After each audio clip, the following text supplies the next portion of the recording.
โอ้ทุกคนเลยเฮามาหอดบ้านคำตองลองทุกคนมาเห็นอ้ายผู้หนึ่งโอ้เราพิการลูกหรือหล้านอันนี้ ร้านอันนี้ อ๋อ ร้านหน่อย เอาสบายดีอ้าย สบายดี โอ้ซื้อจังได้เจ้าฮะ เอาน่ะชื่อท้องไม้ ทองไม้เนาะโอ้ทุกคนอิหยังเห็ดเจ้านี่อ้าย รถ10 ล้อเหยียบ โอ้รถ10 ล้อเหยียบอยู่ใช่อ้ายนี่ อยู่ประเทศไทย อยู่ประเทศไทย หากระได6 เดือน อ๋อ ตอนนี้ หากระได้6 เดือน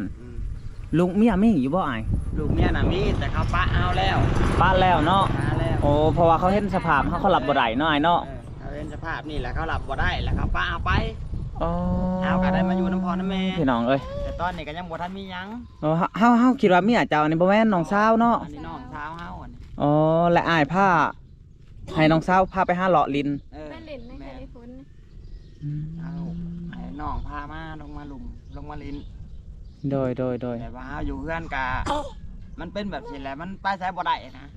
จิตใจมันก็บ่ค่อยสงบสุขนะ โดยอ้ายเพราะว่าจากที่เฮาเคยมาเนาะ แม่ ก็เลยไปเป็นน่ะสิโอ้ยน่าสงสารอ้ายเอ้ย